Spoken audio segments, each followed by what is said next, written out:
For the last 2 years around Christmas time, I've made a Christmas movie review. This year, I'm switching it up a little bit. Yes, this video was supposed to come out a month ago. I just suck ass at doing things and I didn't feel like re-recording the beginning of the video. But you know, as they always say, better late than never. As Donald Trump will be serving his second term, I thought it was only appropriate if I reviewed the movie that predicted this outcome. The movie is called The Trump Prophecy, and it actually came out in 2018, so it was actually predicting Trump's first term, but it is surprisingly based on a true story of this guy that claims that God spoke to him in 2011 and said that Donald Trump will become the president and that he would serve 2 terms. And now that that has come to fruition, I thought what better time than to give it a watch. But the main character that this is about, Mark Taylor, he's a firefighter, and he actually predicted multiple other things as well. According to The Guardian, he said that God told him that Roe v. Wade would be overturned. But he has gotten a couple prophecies wrong. One of them being that Barack Obama would be charged with treason and that Trump will authorize the arrest of thousands of corrupt officials, many of whom are part of a massive satanic pedophile ring, which I think is pretty ironic considering Trump was, you know, kind of close to Jeffrey Epstein. I think that's a little funny. I guess we can't be right all the time. He also said that Trump will force the release of cures for cancer and Alzheimer's that are currently being withheld by the pharmaceutical industry. And that never fucking happened either. So I don't know if this guy really knows what he's talking about. I think he might be hearing voices. I think he might have a little bit of the schizophrenia going on. But he did get 2 things right. And that's that Donald Trump will become president and he would become president again. Let's give this movie a watch. Let's just have a fun time. 'Tis the season for fascism. So the movie opens up with possibly the most boring beginning credits I've ever seen in my entire life. 2 straight minutes of beginning credits with some fire.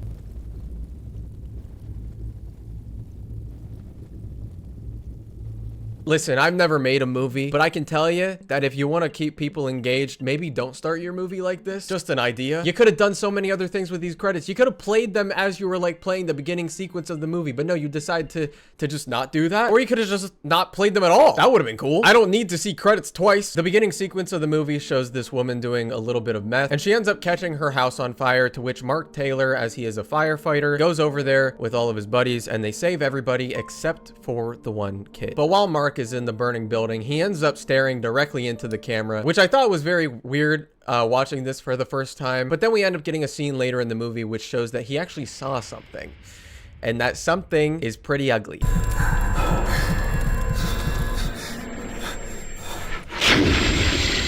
That's right, it's Vec from Stranger Things. What is he doing in this movie? I don't know, but I hope that we find out. But Mark Taylor is pretty exhausted of this whole firefighting thing. It's kind of taken a toll on him. I know I can't do it, not at the level the job requires. It's not in me. Luckily, he just so happened to have 4 months of PTO built up. So he takes the 4 months of PTO while he has this free time. He decides to go out to his dad's old boat and clean it up a bit. And this is a subplot that has absolutely nothing to do with any of the story. There's about 3 or 4 different montages where they're like cleaning this boat and sending this boat away, and it has nothing to do with the story. It's in here for no reason. It doesn't advance the plot one bit, but I think they just wanted to add in something else to the story to make the runtime go up a bit, as this is a pretty short movie overall, considering the last half hour of this fucking movie is just interviews with random Republicans. But after we see the first montage of him riding on his boat with his dad, he decides to clean off a little bit of his boat, and something happens.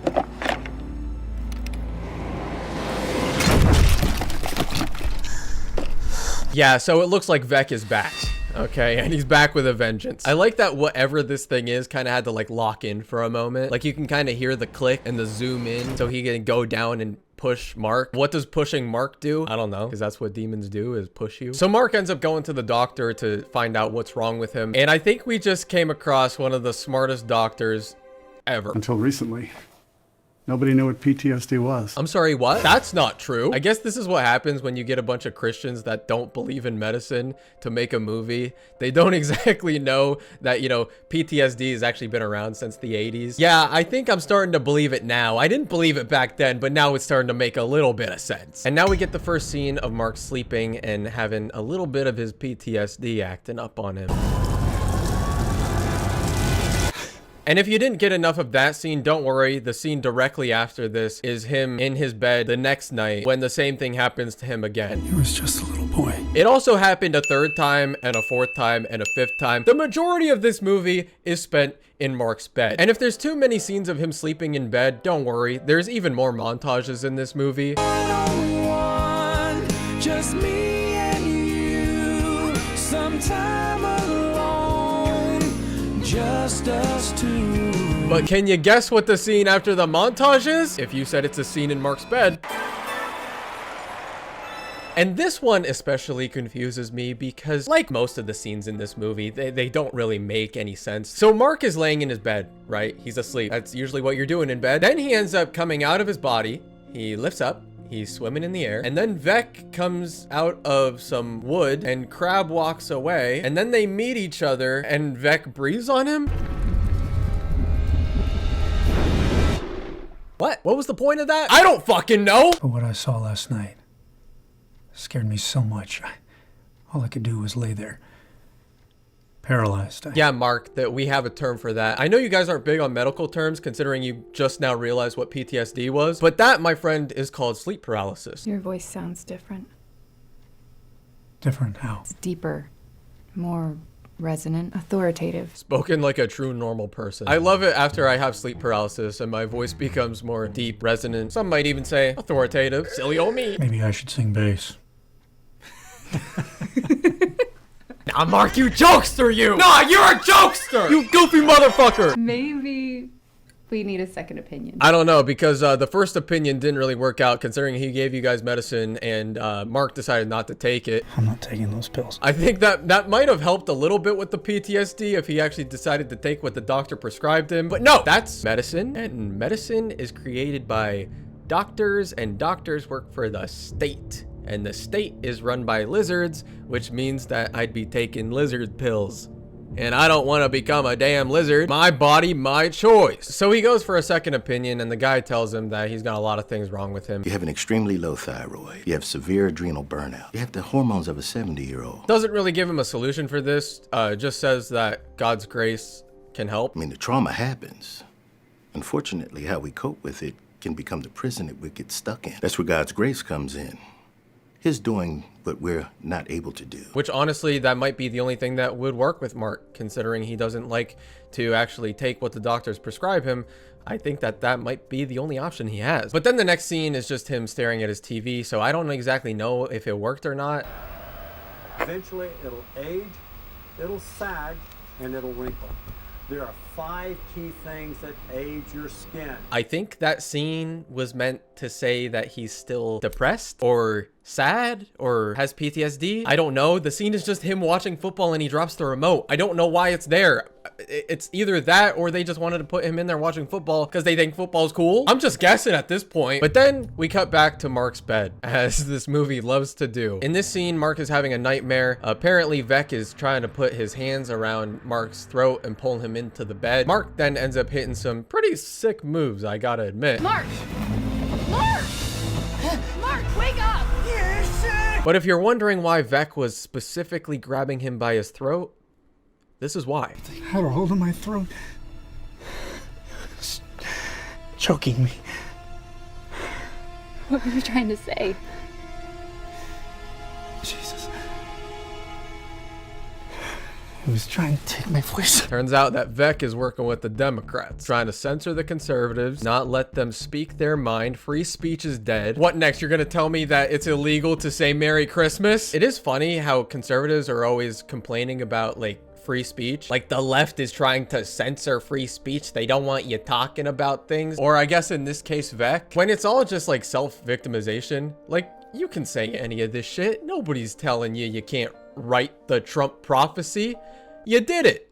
And you released it. Nobody's trying to take your voice away. So can any of you guess what the scene after this is? Mark just woke up from a bad dream. The next day, his wife goes out to the car. She starts praying, asking for God's help. What do you think comes after this? If you said another scene of Mark in his bed, you win $1 million.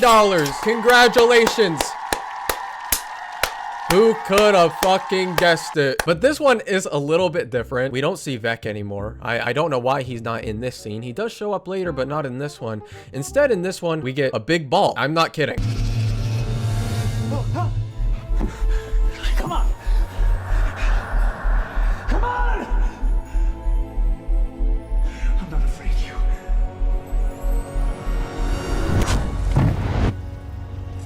What the fuck? fuck was that? What was that supposed to be? And why did it like lift up his blanket? And why did it explode? The further along I get in this movie, the more questions I have. I woke up on the floor, flat on my back in a cold sweat.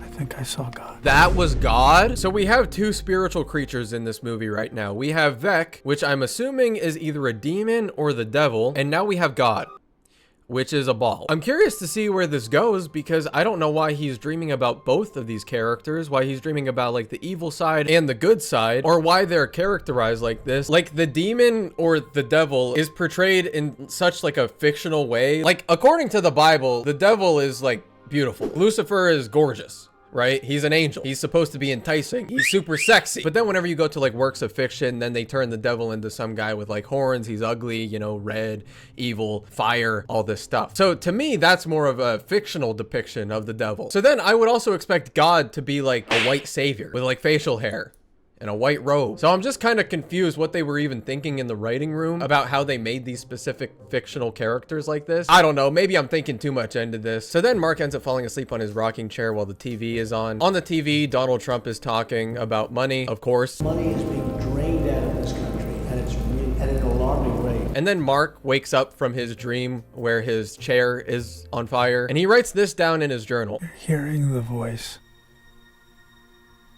of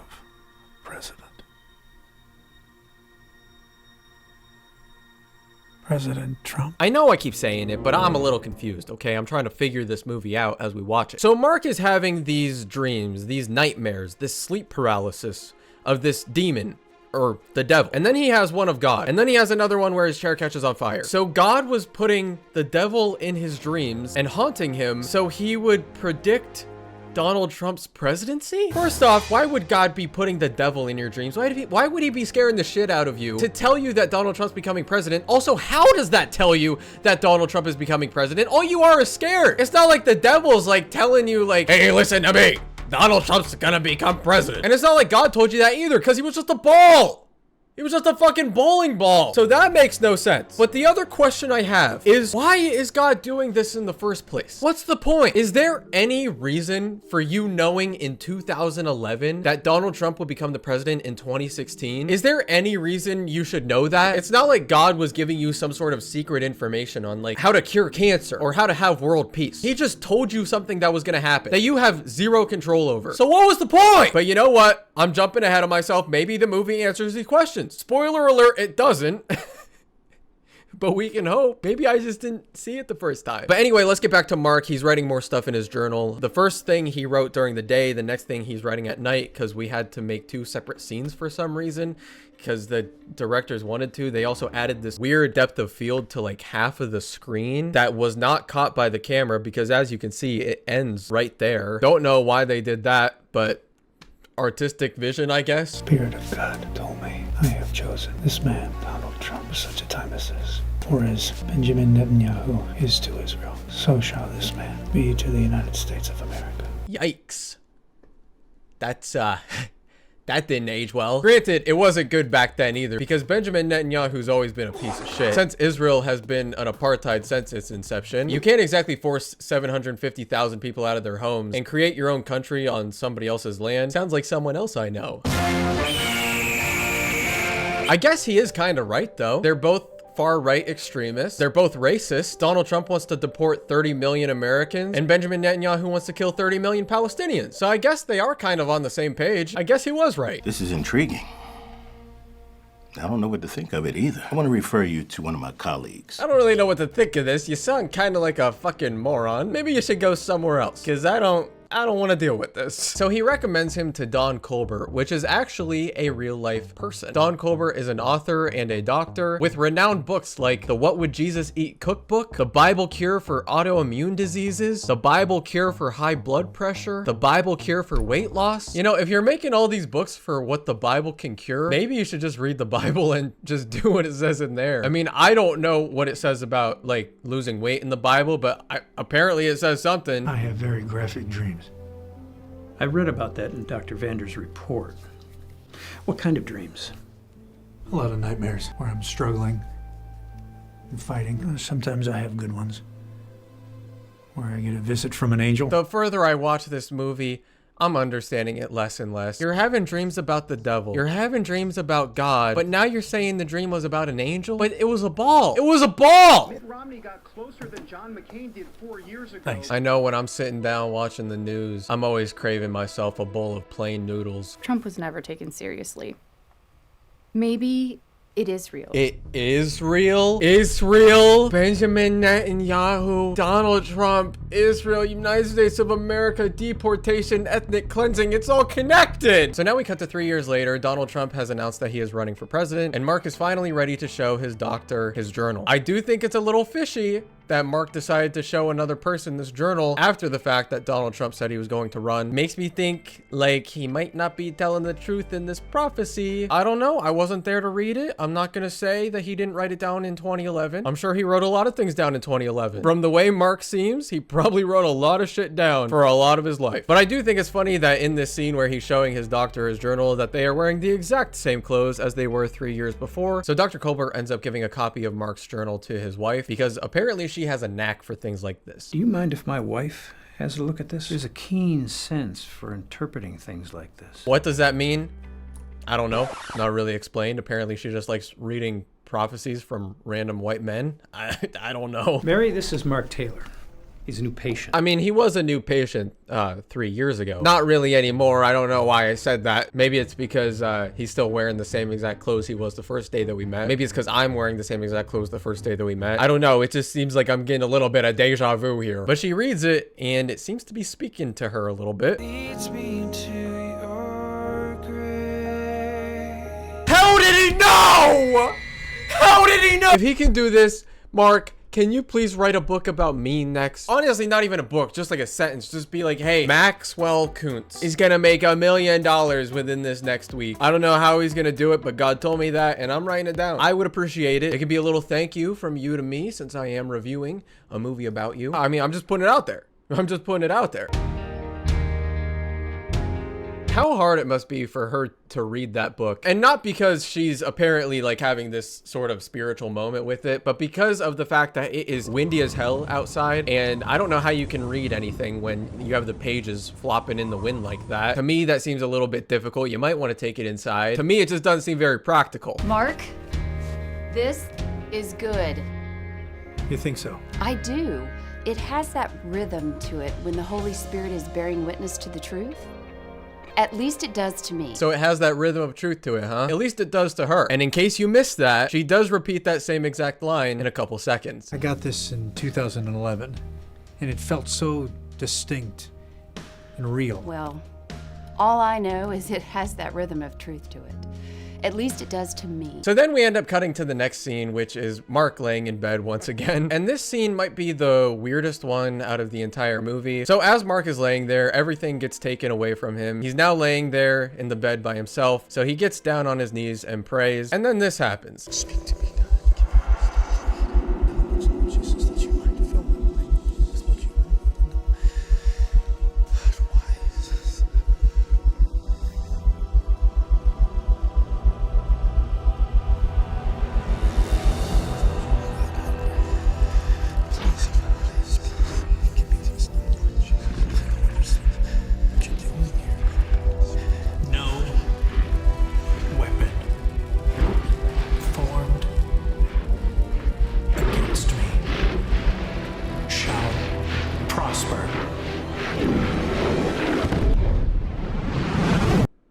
What the fuck? They were on some shit for this movie. Most of the time, Christians are against drugs. They don't really like them. As he said earlier in the movie, I'm not taking those damn pills. I'm not taking those pills. But I know for a fact that whoever was making this movie, whoever was in the editing room, had to be on some crazy shit. Because how do you think of that? Why did you have your main character flying in the air, writing words to what I would assume is a demon, Vec from Stranger Things, and then those words end up like making him hit the wall? All while this is going on, Mark is still praying at his bedside, but it's not really his bedside. It's the bedside that's in his dream, because his actual bed has his wife in it and he's got all the furniture around it. So he's already in a dream, and then he gets into another dream as he's dreaming about praying, and then he starts attacking the devil. Fuck it, why not? I think that was kind of the motto of the creators of this movie, was just, fuck it. Why not? Scene doesn't really have to make sense. Let's just make it. Like, what was the point of having him swim in the air? Like, he was just floating on his fucking stomach. Did they find out that they had enough money in the budget to get like a wire harnessing set? And they were like, well, we got to use this somewhere. I guess here's a better place than any. Hey, Mom. I'm at a conference. What's up? Felt the Holy Spirit say I needed to get involved somehow.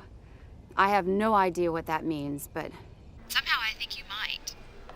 And how am I supposed to know about this? The Holy Spirit gave me this distinct sense that I should call you and you would know what to do. So I called. Listen, kid, I don't know. Figure it out yourself. I'm just the messenger here. God told me what to do and I'm doing it. Now it's up to you. So her son ends up getting this idea that she should call everybody that she knows, start a prayer chain with all of her friends so they can all pray for Donald Trump to win the election. This is a call to prayer. You need to start a national prayer chain. But he does want to make it very clear that he was not a Trump fan. Just so we're clear. I've never really been a Trump fan. No worries. Neither have I. They had to throw that in there that, you know, they don't really like him, you know, as a person. Okay? Never really liked Trump. You know, he said some pretty bad things here and there. He says swear words, which are bad. But he also hates immigrants, and that's good. He's gonna run this country like a business, okay? And we all love businesses. CEO makes 500 times more than me, and I have to keep doing the same shit every day for the rest of my life. Wait, what? Oh, Donald Trump actually bankrupted his business. How many times? It doesn't matter. He still hates immigrants, so I'm on board. So at first, people are pretty hesitant to actually start praying for Donald Trump. They're like, this is kind of weird. Why would I do this? I'm not gonna do this. We need a special prayer for Donald Trump. You mean the billionaire with the big orange hair? That's him. I'm gonna have to get back to you on that one. I'm in the middle of a game and my guys are gonna kill me. All right. George. George? Damn it, George. You're telling me that your basketball game is more important than the Donald Trump? The Donald Trump? Listen, I get that you're just a kid and you want to have a little fun, but can we be a little serious for a second? Can we pray to God and ask him to put his hand over Donald fucking Trump? Golly, how hard is that for you to do? I need to talk to you about an intercessory prayer chain. That's great. Who are you praying for? Donald Trump. Well, there's someone who needs a lot of prayer. Well, we believe God has chosen him to be the next president of the United States. Pastor Bob? Yeah, you see, that's actually like a normal reaction to someone saying that, because you know how weird that is to just call up people that you know and say, hey, can you please pray for this billionaire? Can you please do that? I understand that there's a lot of poor people in this country, homeless people, kids without families. I understand that, okay? There's a lot of bad stuff going on in America. But then again, there is also Donald Trump, and I think we all know which one is more important to pray for. But eventually people do start coming around and they start calling the doctor's office non-stop, because apparently that's what the doctor's office is for now, religious practice, which is something that I have always wanted in my doctor's office. Exactly. Well, prior to this prophecy, I was for Ted Cruz. Well, prior to this, I was for Ted Cruz, because he's a good Christian man. I really like the part where his whole state froze over and he decided to take a vacation to a different country. I thought that was really cool. And yes, I know that happened after this movie came out. But Ted Cruz was never a good person, okay? So I'm gonna use that as my example. Hey, Mark. Carrie. I didn't expect to see you today. Dr. Colbert says you're doing really well. Well, in fact, I just went to the gym before I came here today, so. Wow, your voice does sound stronger. Mark's voice is just getting better and better as the movie goes on. First, he has that bad dream, makes his voice get a little more stern. Some might even say authoritative. And now he's working out, which is making it go even deeper. I didn't know that was possible, but apparently it is. Listen to his voice at the beginning of the movie. I was thinking I might clean up the bass boat. Now listen to it now. Went to the gym before I came here today. You hear that difference? The Spirit of the Lord. Excuse me. I'm so sorry. Excuse me, I have a very important phone call at 9 a.m. It's a national prayer call. What are these camera angles? What is this? Why would they do this? This is terrifying. You have the camera set up as if it's the other person, and this is not the scene to be using it for. Okay. I'm just gonna go right in there. Don't be alarmed. So many things here. If you want someone to not be alarmed by what you're saying because, you know, it's kind of weird, probably don't end the sentence with "don't be alarmed." That's usually cause for alarm, because why else would you be saying that if there wasn't a valid reason to be alarmed? Also, I think this goes to show the arrogance of Christian Trump supporters as they are trying to leave, but she's just doing her own thing. She's like, yeah, I gotta go pray real quick. I know everybody wants to get going. I know we gotta get in our seats and everything, but yeah, I gotta go use the restroom to pray. I don't know how long I'm gonna be in there. It might be a minute. It might might be 50 minutes, might even be 50 hours, who knows? But this is something I have to do, okay? Donald Trump needs me. What is going on in that bathroom? Is there somebody praying in there? Could be. Could be. It wouldn't be the first time. I understand that this scene is supposed to be played for laughs, but why'd you do it? This doesn't make you look good. It makes you look crazy. You're a nuisance and you're disrupting everybody else on this plane that just wants to get to their location. But your time is apparently more important than their time. And even the way the scene plays out, like everybody's either upset with her or making fun of her. But if you're making this movie in support of praying for Donald Trump and wanting him to win the presidency, I don't understand why you would put this in the movie, because you just look stupid, which is accurate because you are stupid. So they find out that Donald Trump wins the election, and that's pretty much the end of the movie. Hooray. Congratulations. Donald Trump has won. I'm sure this will only have good implications over the years. For America to bind the wounds of division, have to get together. Look at poor little Barron's face up there. He just looks sad. He's like, nah, I didn't want to be up here. He just wants his suitcase, man. I like my suitcase. It's a miracle.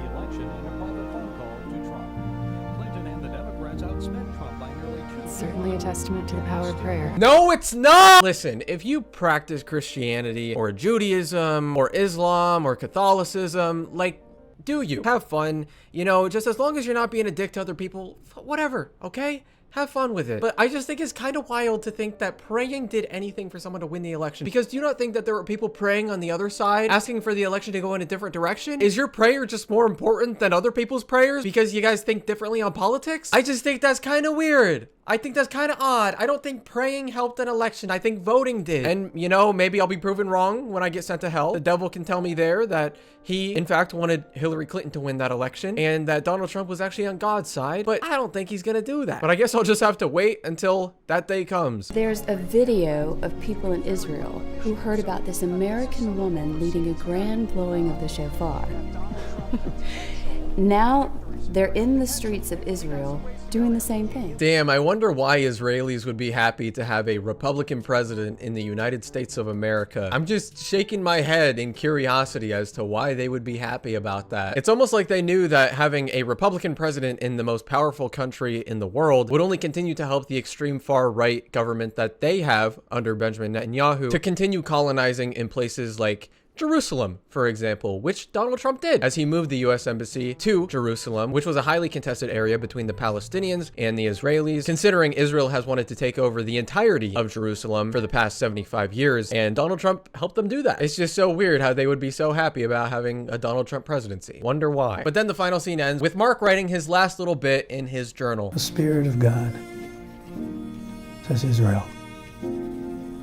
Israel.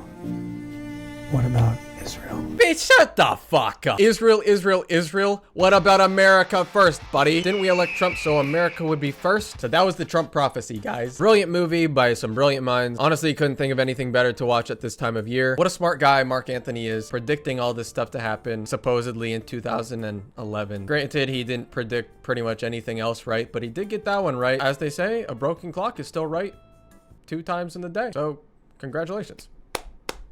All I know is it has that rhythm of truth to it. At least it does to me. I'm not taking those pills.